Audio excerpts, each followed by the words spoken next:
Oke, kita akan belajar siapakah Roh Kudus ya. Jadi pekerjaan peranan Roh Kudus. Dan kita di hari Minggu kita belajar ada 4 hal penting dari peranan dan pekerjaan pelayanan Roh Kudus. Dan kita sudah bahas dan kita sekarang masuk dalam hal yang kedua ya, yang lebih dalam dari itu. Saya coba lihat dulu sebentar. Ini bahannya agak beda. Kita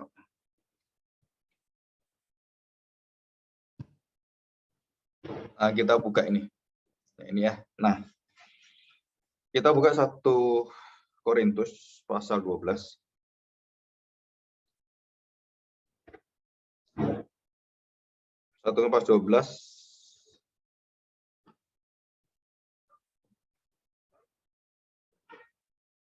ayat yang ke-12 ya, tapi saya bacakan dari ayat 11. Demikian bunyi firman Tuhan. Tetapi semuanya ini dikerjakan oleh Roh yang satu dan yang sama, yang memberikan karunia kepada tiap-tiap orang secara khusus, seperti yang dikehendakinya. 12, karena sama seperti tubuh itu satu, dan anggota-anggotanya banyak, dan segala anggota itu sekalipun banyak, merupakan satu tubuh. Demikian pula Kristus. Nah, 13. Sebab dalam satu roh kita semua, baik orang Yahudi maupun orang Yunani, baik budak maupun orang merdeka, dan siapapun, telah dibaptis dalam menjadi satu tubuh dan kita semua diberi minum dari satu roh. Nah, istilah diberi minum itu artinya bahwa roh kita yang lahir baru itu, bukan yang di dalam dosa ya, itu sumber hidupnya, sumber pengertiannya, dan sumber akan tenaganya dan energinya secara spiritual itu berasal dari roh. Ya, nanti saya akan jelaskan ini. Ayat yang 13, karena tubuh juga tidak terdiri dari satu anggota tetapi atas banyak anggota. Nah, roh inilah yang menyatukan kita dan yang membuat kita bisa mengenal, terus kemudian bisa saling mengasihi, saling mengampuni, dan roh inilah kuasa yang membuat kita bisa memahami, mengerti orang lain, dan mengerti mengampuni orang lain, dan kemudian kita bisa disatukan, ya disatukan. Karena orang lain juga dapat sumber yang sama, dapat asal seluruh daripada pemikiran, perasaan juga dari Roh Kudus, maka kalau saya memiliki Roh Kudus, orang lain memiliki Roh Kudus, maka Roh Kudus itu akan menyatukan saya dengan orang-orang itu. Jadi gereja Tuhan itu adalah gereja yang disatukan oleh Roh Kudus. Dan bagaimana Roh Kudus itu menyatukan kita? Roh Kudus membuat kita akhirnya bisa saling mengenal, dan walaupun kita bukan satu darah daging, saudara dalam daging ya, saudara di dalam keluarga kita, tetapi kita menyatakan bahwa orang itu keluarga dengan saya karena dalam kebenaran. Karena orang-orang itu melakukan kehendak Kristus, yang Kristus juga melakukan kehendak Bapaknya, dan Roh Kudus membuat kita melakukan kehendak Kristus. Itulah kehendak Roh Kudus. Apa? Kehendak Roh Kudus adalah menghendaki kita berkehendak kepada kehendak Kristus. Yang Kristus juga berkehendak kepada kehendak Bapa. Jadi saya bisa menjadi seperti Kristus karena Roh Kuduslah yang memulai kehendak saya, yang menghendaki saya menghendaki kehendak Kristus dan kehendak Bapa.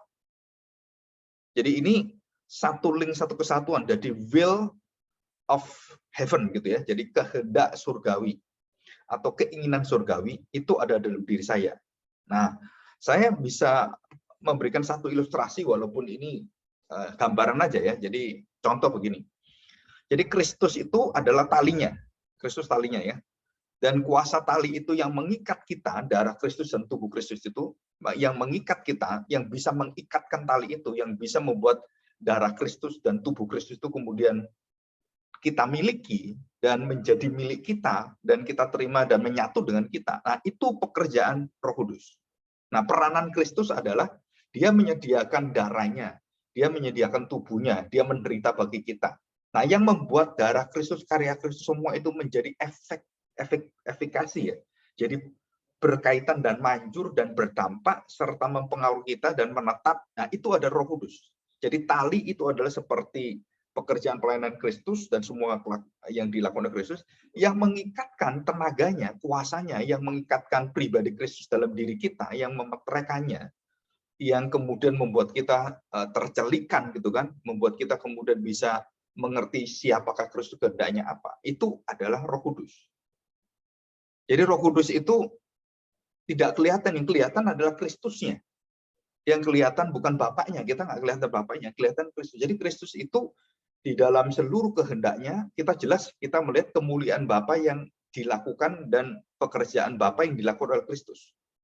Dan waktu disampaikan pada kita, nah ini pekerjaan ini, itu seperti pengajaran Tuhan Yesus, contoh dalam hidupnya dan seluruh dari karyanya, mujizat-mujizatnya, dan kita terima gitu kan. Nah, yang membuat itu bisa berdampak dan kita bisa mengerti, itu pertolongan siapa? Yaitu pertolongan Roh Kudus. Jadi tali itu tidak akan punya kuasa kalau tidak ada kuasa yang mengikatkannya. Jadi Roh Kudus itu tidak membaptis kita dengan Roh Kudus. Roh Kudus membaptis kita dengan Kristus, dengan darah Kristus, dengan tubuhnya, dengan nyawanya, dengan hidupnya. Dan kita dibaptis dalam kematian Kristus dan kita dibangkitkan di dalam kebangkitan Kristus. Jadi Roh Kudus sendiri tidak berkarya bagi kita di dalam daging, karena Roh itu tidak berdaging dan dia tidak terlihat. Nah, ini kita akan baca nanti ya. Nah, dia tidak terlihat, tapi dia merupakan sumber dari seluruh kehidupan kita.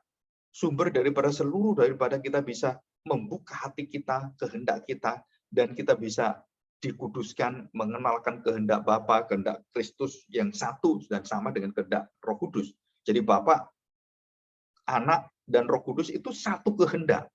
Jadi tiga pribadi mempunyai tiga kehendak, tapi kehendaknya tidak pernah berbeda. Kehendaknya serasi dan kerelaan dan keserasian, terus keharmonisan gitu kan. Itu tidak pernah satupun Bapa, Anak, dan Roh Kudus itu berbeda pendapat. Oh, mau keinginan dia sendiri, oh saya mau ke sini. Nggak bisa. Nah, gereja yang sangat indah, keluarga yang sangat indah adalah kita memiliki satu patron, kita memiliki satu kehendak yang sama. Seperti Bapa, Anak, dan Roh Kudus.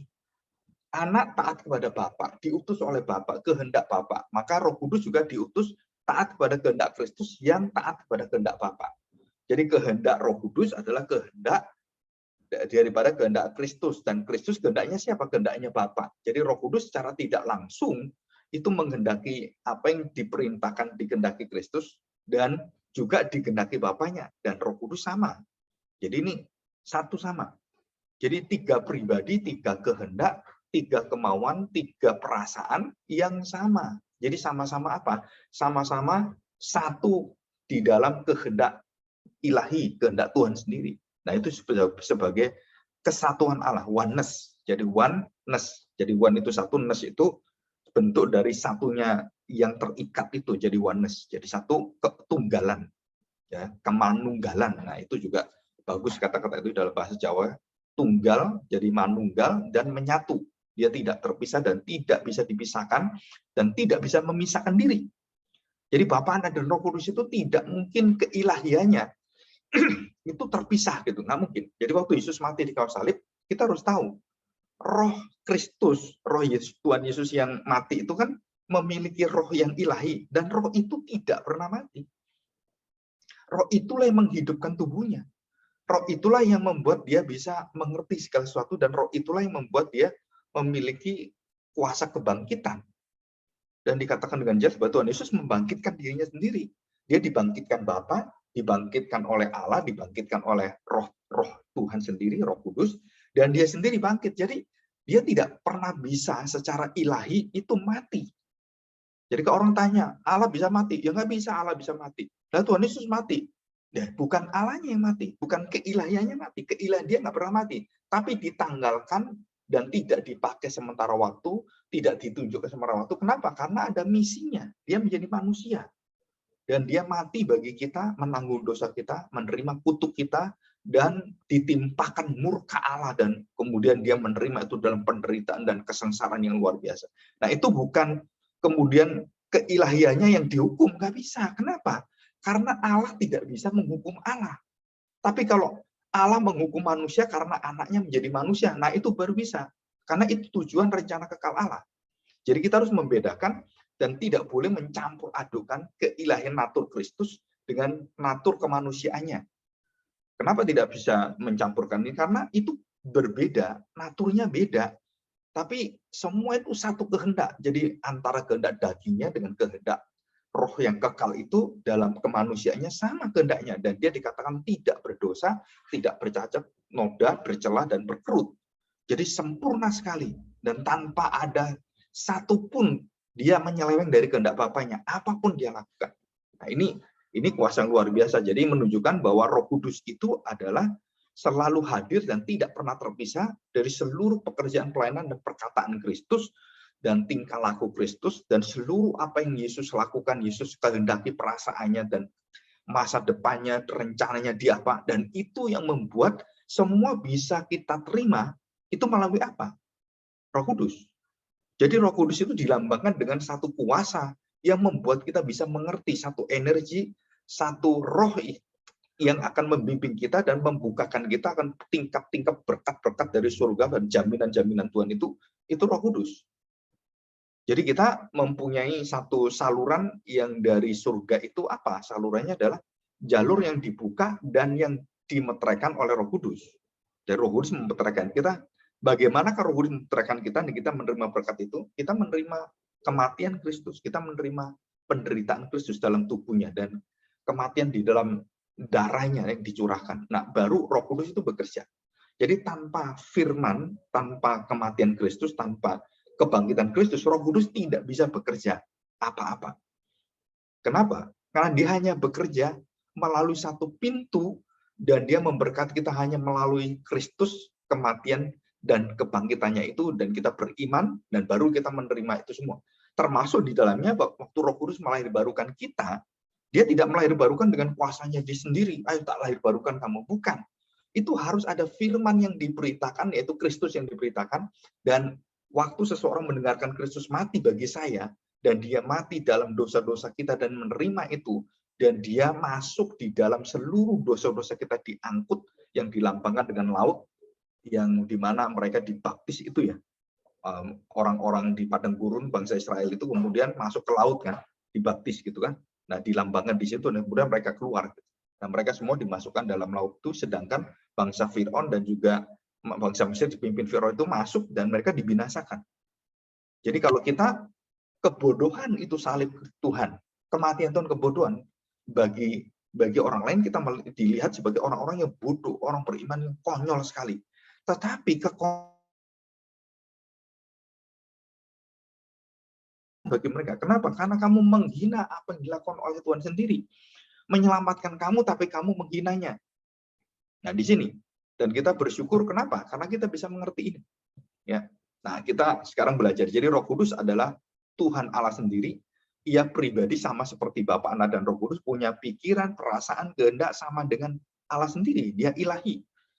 Dan dikatakan bahwa Roh Kudus itu roh yang tidak kelihatan. Nah, sekali lagi. Roh yang tidak kelihatan ini artinya apa? Bahwa Roh Kudus itu tidak pernah menampakkan diri dalam bentuk apapun, dalam daging, dalam manusia. Tidak pernah ada. Jadi kalau ada orang mengatakan, saya melihat Roh Kudus, wah dia itu cantik seperti wanita. Ada seorang pendeta gitu kan, yang mengatakan dia bertemu dengan Roh Kudus itu cantik sekali seperti perempuan. Sepertinya saya itu kepingin kawin dengan dia. Nah, itu sesat. Kenapa sesat? Karena Roh Kudus roh yang tidak kelihatan dan tidak pernah memperlihatkan dalam bentuk fisik kecuali dalam bentuk roh. Dan itu hanya beberapa kali, ya hanya beberapa kali dia menyatakan diri. Yang seperti contohnya Tuhan Yesus dibaptis, Roh Kudus turun gitu kan, seperti merpati dan kemudian Pentakosta seperti lidah-lidah api gitu kan. Nah, itu jelas sekali dan itu bentuknya adalah bentuk spiritualitas dan bukan bentuk seperti wanita, bentuk seperti laki-laki, bentuk seperti daging, seperti malaikat menyatakan diri yang bisa kita lihat jadi daging gitu kan. Tuhan Yesus juga ada Kristofani. Nah, Roh Kudus tidak sama sekali. Dia bentuknya roh. Jadi bentuknya seperti itu. Yang gambaran yang seperti dunia yang cahaya seperti itu, tapi dia tidak pernah menyatakan diri seperti Kristus yang bergumul dengan Yakub gitu kan dalam kemanusiaan yang awalnya itu, dan dia menyatakan diri dan bisa dilihat manusia, bisa dirangkul, bisa bergulat seperti itu. Roh Kudus enggak. Nah, kita lihat di dalam Kolose pasal pertama ayat yang ke 14-15. Ya. Di sini kita lihat ini. Nah, ya kita lihat. Perhatikan baik-baik keutamaan Kristus ya. Nah, ia adalah gambar Allah yang tidak kelihatan, yang sulung lebih utama dari segala yang diciptakan. Nah, kita lihat ini. Berarti Kristus memiliki sesuatu yang tidak bisa dilihat oleh mata manusia dalam daging. Dan ini sama dengan roh yang sama juga. Karena di dalam dialah telah diciptakan segala sesuatu yang ada di surga dan yang ada di bumi, yang kelihatan dan yang tidak kelihatan, baik singgasana maupun kerajaan, baik pemerintah maupun penguasa, segala sesuatu diciptakan oleh Dia dan untuk Dia. Ini dijelaskan ini. Ia ada terlebih dahulu dari segala sesuatu, dan segala sesuatu ada di dalam Dia. Ya. Oke, kita lihat ini ya. Waduh, ini baterainya habis ya. Kayaknya yang lama ini. Oke, coba saya pakai ini. Sebentar, saya pakai yang zoom in.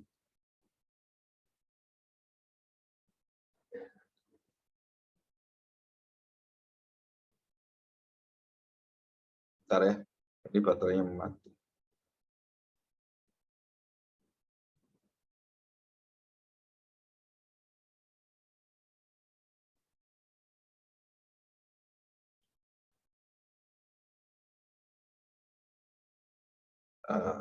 Bentar.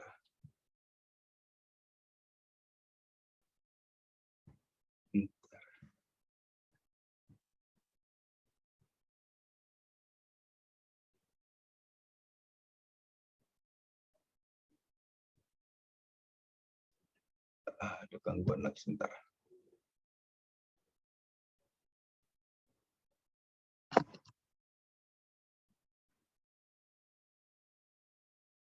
Bentar.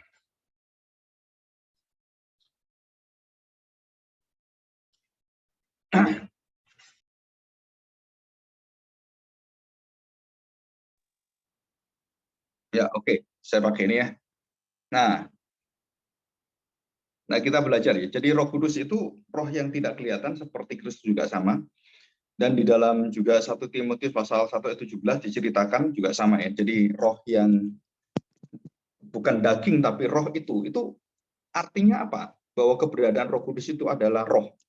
Roh itu artinya bahwa segala sesuatu yang tidak berbatas itu adalah roh. Jadi daging adalah semua sesuatu yang berbatas dan yang nampak terlihat itu semua terbatas.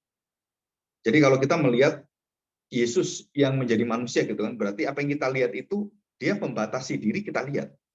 Jadi kalau roh itu dia nggak bisa kita lihat, dan roh itu adalah sesuatu yang menampakkan diri di dalam contoh Roh Kudus itu dalam seperti burung gitu kan.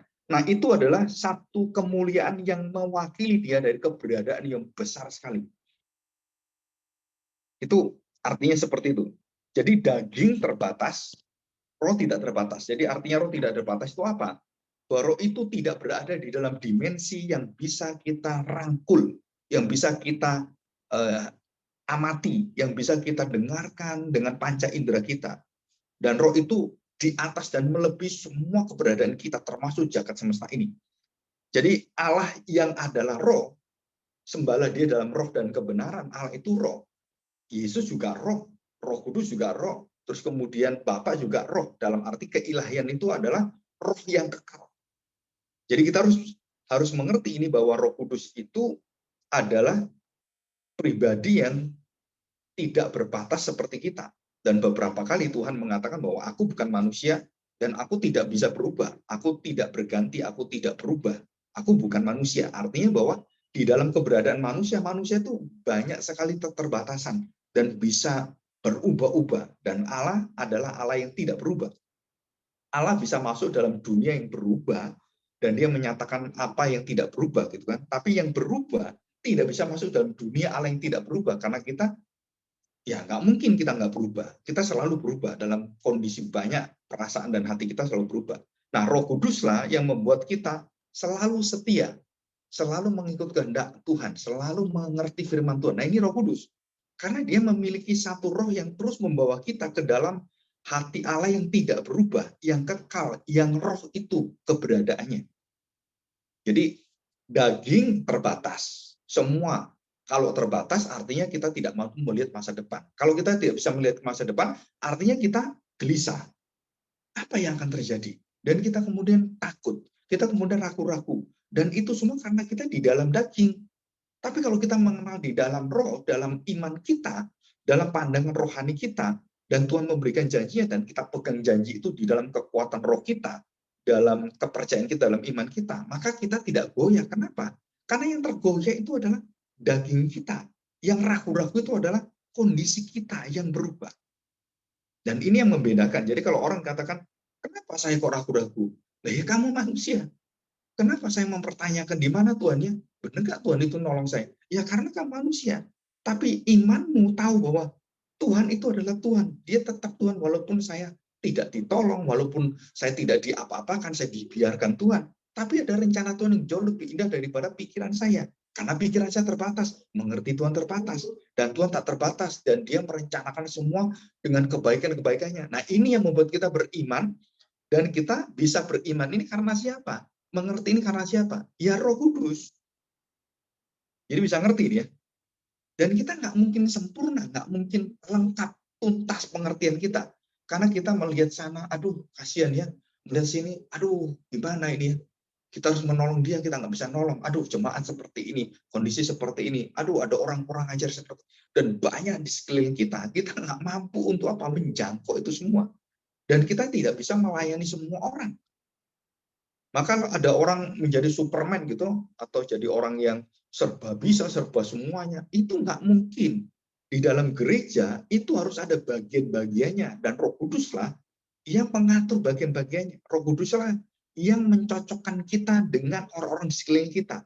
Dan dengan kasih Kristus, dengan darah Kristus, dengan penderitaan Kristus, dengan kuasa kemenangannya, kita bisa berjalan bersama, melayani bersama, hidup bersama, melayani persaudaraan kita dalam Kristus. Itu roh itu yang mengikatkan kita. Kita bisa mengerti kelemahan orang sedalam-dalamnya, dan kita mendisiplin orang, memberitahukan pada orang, dan kita tidak marah, orang itu marah pada kita, dan kita mengasihi dia seperti mengasihi musuh kita, dan kita terus mengingatkan dia, dan dia mengingatkan kita. Saudara, ini adalah satu kasih persaudaraan yang melampaui dari segala daging kita. Dan itu siapa yang kerjakan? Roh Kudus. Roh yang tak terbatas. Dan termasuk dalam hubungan kita dengan anak kita, dengan istri kita, dengan saudara pelayanan kita, di dalam gereja, di dalam manapun. Dan bahkan sampai kepada orang-orang yang di dunia ini, yang bukan orang-orang yang bukan seiman dengan kita. Roh Kudus memberi kemampuan pada kita untuk dalam sekali mengerti mereka seperti Kristus. Yang penuh dengan belas kasihan, penuh dengan rasa iba. Aduh, kasihan ini. Nah, itu semuanya yang berkaitan dengan kehendak Allah dan kekudusan Allah dan kebenaran Allah, itu semua dikerjakan oleh kuasa Roh Kudus. Jadi Tuhan Yesus dari awal hidup pertama sampai dia mati, sampai dia bangkit, itu semuanya tidak pernah terlepas dari pekerjaan dan pelayanan Roh Kudus yang menyertai dia.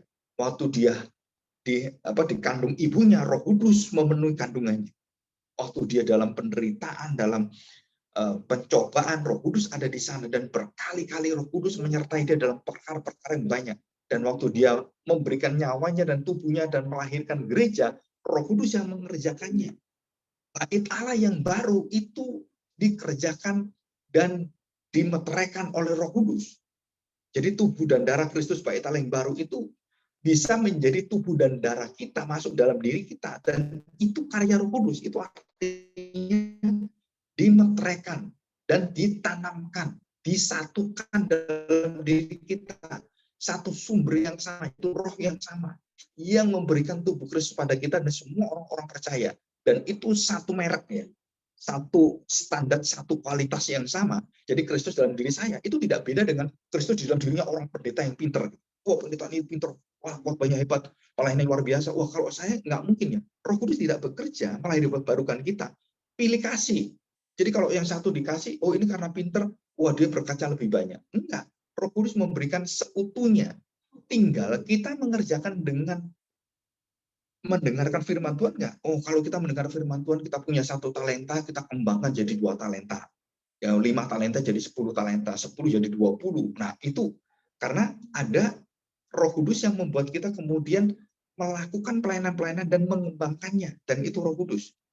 Dan Roh Kudus tidak memberikan pada kita seperti Kristus, memberikan darahnya, memberikan tubuhnya, karena dia tidak bertubuh, tidak berdaging. Dia memakai tubuh dan darah Kristus untuk apa? Mencetak kita dan barukan kita, menjadikan kita serupa dengan tubuh dan darah Kristus. Dan kita dilahir barukan dengan sempurna. Seperti bayi lahir, semua bayi yang lahir jatuh dalam dosa, dan semua bayi yang lahir dibinasakan Tuhan, dimurkai Tuhan, dan diikat dengan perbudakan dosa. Kapanpun semua manusia lahir, keturunan Adam mati semuanya, mati semua. Jadi bukan seperti orang bayi lahir itu seperti kain yang bersih keluar, tinggal lingkungannya mengisi apa. Kalau dia jelek, hitam.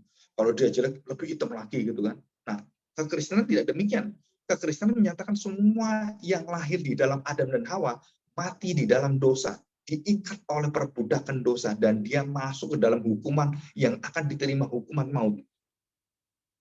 Dan siapa yang bisa menerima semua hal-hal seperti ini, dan kemudian kita bisa menerima karya Kristus karena keberdosaan kita, dan membuat kemudian karya Kristus itu mempunyai satu kuasa dan mengubahkan hati kita, itu adalah Roh Kudus. Jadi darah Yesus berkuasa, iya. Bagaimana darah Yesus berkuasa? Roh itu membuat darah Yesus berkuasa dan menetapkan darah Yesus itu dalam darah kita, dalam hidup kita, dalam tubuh kita, dalam nyawa kita. Nah, itu dikatakan semua orang-orang yang memiliki Roh Kristus, ya dikatakan situ kan, Roh Kristus dalam Efesus itu ya, Roh Kristus, mereka milik Kristus. Jadi ada Roh Kristus. Ada Roh itu menjadi milik kita. Jadi darah Yesus kemudian diberi kuasa dan dikerjakan Roh Kudus, kemudian ditempelkan dalam tubuh kita. Nah, ini kamu sekarang murid Kristus, nyawa Kristus, kamu anak-anak kerajaan Allah, kamu saudara dalam Kristus, kamu tubuh Kristus di dalam tubuhmu. Makanlah, minumlah, dan kita terima. Dan waktu kita terima, jadi saya sekarang adalah milik Kristus. Darah saya, darah Kristus. Tubuh saya, tubuh Kristus. Pikiran saya, perasaan saya, masa depan saya, dan semua cita-cita saya semua adalah milik Kristus. Maka di sini, orang-orang yang melakukan itu dan terus merindukan Kristus adalah orang-orang yang dipenuhi dengan Roh Kudus. Jadi dipenuhi Roh Kudus itu bukan orang seperti itu, kemudian terus bisa berbahasa, kemudian bisa melakukan hal-hal yang ajaib, yang spektakuler, kemudian bisa penampakan-penampakan yang kemudian bisa muta-muta, bisa geblak-geblak, seperti bukan.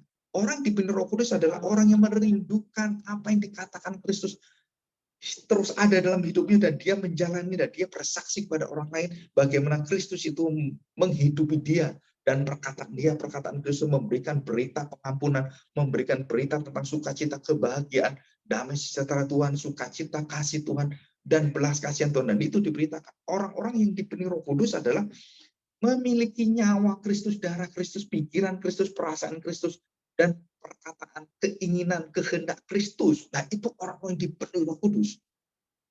Nah, di sinilah kita melihat bahwa orang dipenuhi Roh Kudus apa? Dengan penampakan agama dan ritual agama. Bukan, Ustaz. Dipenuhi Roh Kudus itu sangat erat dengan apa? Orang-orang menerima dan menyatakan buah Roh Kudus.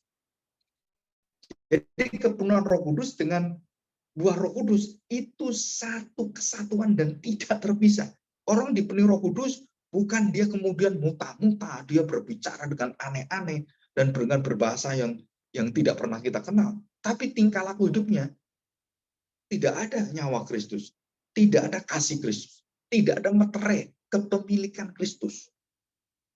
Dan di sini kita melihat kegagalan kekristenan, iman kita adalah karena kita tidak mengingini hidup seperti Kristus. Berarti kita mendukakan Roh Kudus. Kita menyingkirkan Roh Kudus. Saya banyak ditanya dengan beberapa orang gitu ya. Pak, kenapa Bapak kok getol sekali mengatakan Christ Center gitu? Karena kamu tahu bahwa Christ Center itu menunjukkan bahwa kamu menerima kepenuhan dan karya daripada Kristus. Dan kamu dipenuhi Roh Kudus dalam kepenuhan Kristus. Dan Roh Kudus tidak bisa bekerja di luar pekerjaan Kristus. Jadi pusatnya apa? Roh Kudus itu akan membawa seluruh pengetahuan, pengenalan kita akan Kristus, dan kita didewasakan bertumbuh di dalam Kristus dan serupa dengan Kristus. Dan semua yang kerjakan ini siapa? Kuasa ini kuasa siapa? Bukan kuasa kita, kuasa Roh Kudus yang tak terbatas itu. Dan seperti Allah bekerja, seperti karya Allah, seperti watak Allah, seperti sifat Allah, maka Roh Kudus memiliki sama seperti Allah. Bapa, Anak, dan Roh Kudus mempunyai keilahian, ketuhanan, natur Allah, sifat-sifat atribut Allah yang sama. Bapa, Anak, dan Roh Kudus. Ini contohnya. Roh Kudus kekal, Bapa kekal, Anak kekal. Roh Kudus sempurna, Bapa sempurna, Allah Anak juga sempurna. Yesus Kristus sama Yesus juga sempurna. Kalau dia maha tahu, maka Roh Kudus juga maha tahu. Bapa maha tahu, Tuhan Yesus maha tahu. Kalau dia maha kuasa, sama maha kuasa semua. Jadi semua atribut Allah itu ada dalam pribadi yang disebut sebagai yaitu Allah, ya Allah sendiri di situ. Jadi seperti yang tadi saya beritahukan, gitu ya. Jadi kalau kita belajar firman Tuhan, kita harus tahu bahwa di dalam firman Tuhan itu ada satu kuasa yang luar biasa yang kita terima, dan semua firman itu bisa membuat kita mengerti, membuat kita bisa menjalani, dan kita bisa bersukacita karena ada satu kuasa yang luar biasa yang menerapkan hati kita. Itu semuanya adalah pekerjaan Roh Kudus. Dan itulah pekerjaan utama Roh Kudus apa? Membawa seluruh hadirat Kristus, seluruh pribadi Kristus, dan seluruh keinginan Kristus, kehendak Kristus, itu menjadi kehendak kita. Dan itulah tanda orang-orang yang dipenuhi Roh Kudus. Dan ini sangat berbeda dengan apa? Dengan konsep-konsep kepenuhan Roh Kudus yang dibawa dengan orang-orang yang di sekeliling kita. Kepenuhan Roh Kudus yang dinampakkan dengan ritual-ritual, dan kita nggak seperti itu. Kenapa? Karena itu bukan kepenuhan Roh Kudus, itu ekspresi orang-orang yang dipenuhi Roh Kudus. Dan Roh Kudus itu harus dites, bukan hanya pada waktu dia merasakan hadirat Roh Kudus yang sementara, itu bukan. Tapi kehidupannya dipenuhi, arti dipenuhi apa? Terus menerus, bukan cuma satu kali seperti itu, dia tertawa, bukan seperti itu. Selanjutnya, kepenuhan Roh Kudus itu artinya apa? Kepenuhan Kristus. Jadi dia dipenuhi terus-menerus. Jadi sukacita dia tidak berhenti pada saat itu. Dia juga merasakan betapa damai dalam hidupnya, dalam seluruh apapun yang dikerjakan, dan sukacita yang luar biasa ketemu dengan siapapun. Dia memberikan dan menyatakan cahaya kemuliaan Kristus, kesaksian-kesaksian yang luar biasa. Tapi kalau cuma sementara waktu selesai, hidupnya, bobrok juga sama dengan lebih dari saya bobroknya. Kenapa ini orang Kristen seperti ini? Udah bisa berbahasa roh, sudah dibaptis Roh Kudus, tapi kelakuannya seperti itu. Nggak mengampuni orang, tidak mau tahu orang. Hidupnya sendiri dan semua sendiri, nggak mengerti kepentingan orang, kepentingan diri sendiri. Nah, itu bukan dipenuhi Roh Kudus. Itu orang-orang yang bukan dipenuhi Roh Kudus, dia dipenuhi dengan roh keegoisan. Yang sepertinya dia dipenuhi Roh Kudus, padahal tidak. Ya, jadi di sini kita belajar hari ini apa? Yaitu bagaimana kita mengenal Roh Kudus adalah pribadi, dan dia adalah roh yang selalu hadir bersama dengan seluruh firman, pengenalan, dan seluruh pekerjaan pelayanan, dan semua apa yang dilakukan oleh Tuhan Yesus Kristus. Dan Roh Kudus tidak pernah terpisah dan tidak pernah membawa selain daripada pengetahuan Kristus. Di luar itu Roh Kudus tidak akan mengajar kita. Jadi kalau ada orang, saya ketemu Roh Kudus, wah Roh Kudus mengajarkan saya apa? Hal-hal yang tidak ada di dalam Alkitab, yang belum terjadi, dan semuanya itu Roh Kudus bertemu dengan saya. Siapapun dia, apa itu jemaat, apa itu pendeta, apa itu seorang yang ahli teologi, siapapun yang pernah mengatakan itu semua adalah bukan Roh Kudus. Karena Roh Kudus tidak pernah mengajarkan yang baru. Semua yang dikatakan Tuhan Yesus. Yohanes 14. Saudara baca itu semua. Yohanes 14 kan. Dari ayat 14 sampai ayat yang ke-20 lebih, itu semua sama. Jadi Roh itu tidak akan mengatakan apa yang tidak aku katakan. Roh Kudus hanya mengatakan apa yang aku katakan. Dan tidak mengajarkan apa yang tidak aku ajarkan. Dan itu semua dari Yesus semuanya. Jadi kalau ada orang bertemu Roh Kudus, bertemu dengan Tuhan Yesus, dan mengajarkan lain daripada firman Tuhan, itu artinya apa? Berarti dia mengajarkan ajaran lain, bukan ajaran firman Tuhan. Bisa sama, bisa sesat. Kan kita nggak tahu. Jadi kalau tidak sama dengan Alkitab, tidak sama dengan kebenaran, nah ini berarti nggak benar, sesat ini. Menyimpang ini. Sesat artinya kan menyimpang. Oh berarti ini menyimpang. Nah ini nyeleweng ajarannya. Nah, kalau dia sama, sama. Kenapa kamu Roh Kudus ketemu kamu kalau sama? Kan ada di sini, kurang gawean Roh Kudus. Terus gimana? Jadi kamu ketemu Roh Kudus, atau ketemu Roh Kudus. Roh Kudus itu bukan roh yang bisa ditemui seenak kita sendiri. Roh Kudus itu roh yang bekerja setiap saat, setiap waktu, yang di dalam rohnya tak terbatas. Itu mendiami kita. Jadi kalau orang begini ya, jadi ini satu pengertian terakhir yang kadang-kadang kita nggak logis gitu. dalam pikiran kita. Ada orang mengatakan, seorang pendeta, wah dia ketemu Roh Kudus, dia berdoa ketemu Roh Kudus. Terus saya tanya, loh firman Tuhan mengatakan Roh Kudus itu ada dalam hatinya. Kok dia cari Roh Kudus? Roh Kudus datanglah. Oh Roh Kudus datang, Roh Kudus datanglah. Roh Kudus sudah datang dalam hatimu. Kamu begitu percaya, kamu dibaptis Roh Kudus, dibaptis dalam darah Kristus dan kematiannya dan kebangkitannya. Kamu didiami Roh Kudus. Jadi nggak perlu lagi datanglah Roh Kudus. Roh Kudus datanglah. Sudah datang. Kalau kamu orang percaya Roh Kudus sudah datang, kecuali kamu belum percaya. Nggak boleh kamu doa, Roh Kudus datanglah Tuhan. Datanglah Tuhan. Saya ingin percaya pada Engkau. Nah itu Roh Kudus belum datang. Kalau kita orang percaya, Roh Kudus sudah mendiami meteraikan Kristus. Dia akan terus bersama dengan Kristus dalam hati kita. Dalam ruang bait suci, maha suci itu. Dia berdiam dan roh itu menetap selama-lamanya. Bukan hanya 1-2 hari.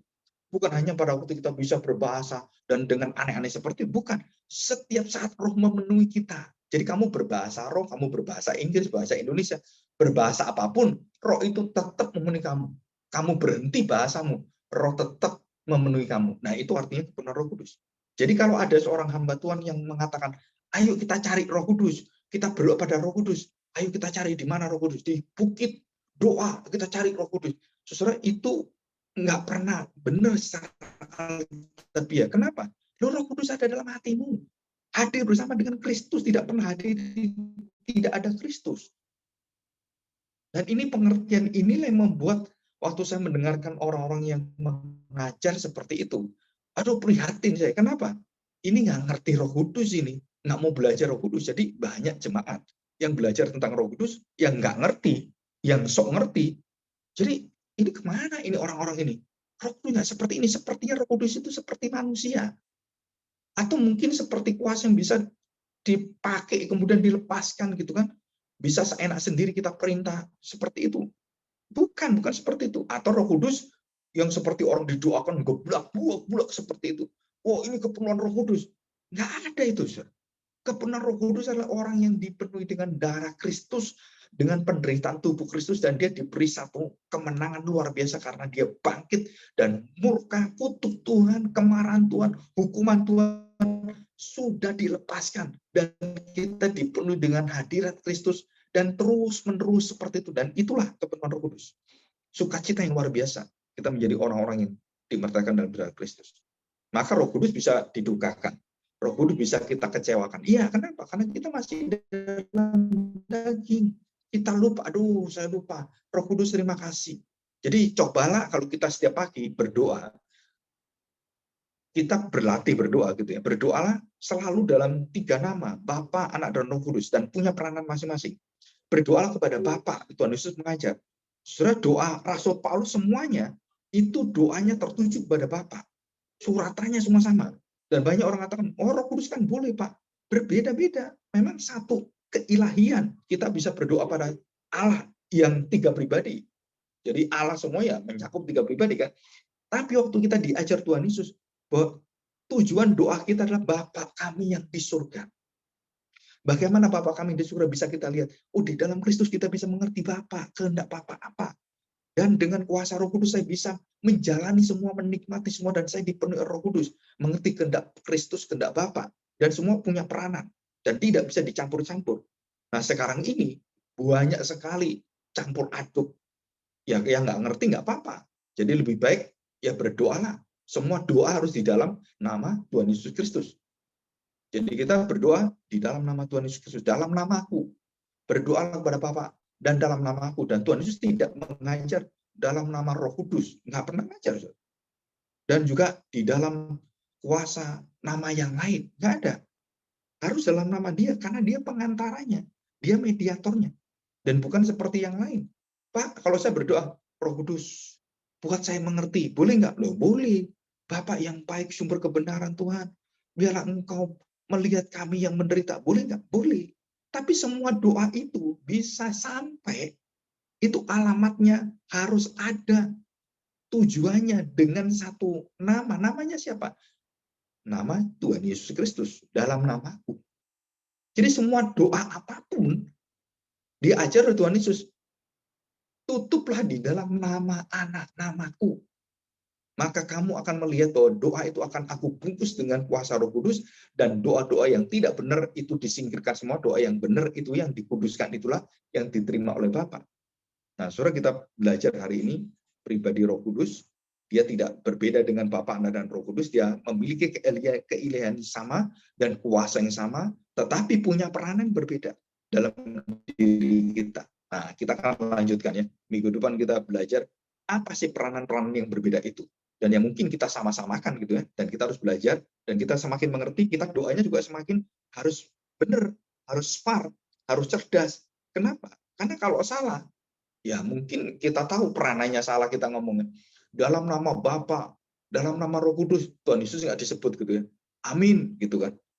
Ya Tuhan Yesus mikir, kamu keliru. Kenapa? Kan nama saya.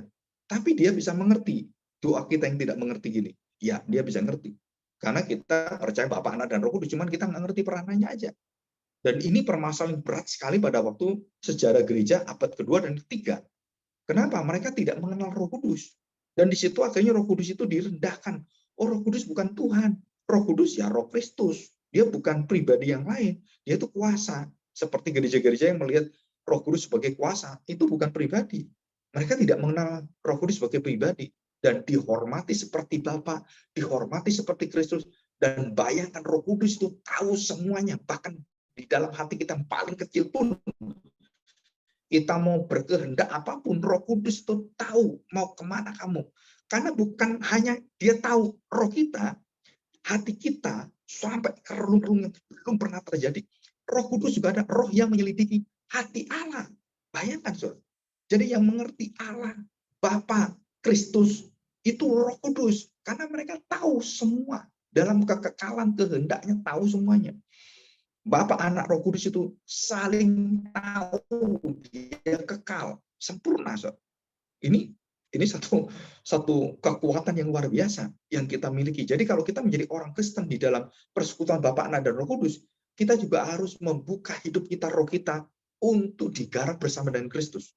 Jadi kenapa kita kalau berdosa, kita harus mengaku dosa kita di depan Tuhan, dan kita harus mengaku dosa kita di depan hamba Tuhan, dan supaya kita didamaikan. Karena kita belajar, kita diikat dalam satu kesatuan, kesabaran, sukacita, kekudusan, kebenaran, kasih Tuhan, damai sejahtera, itu satu.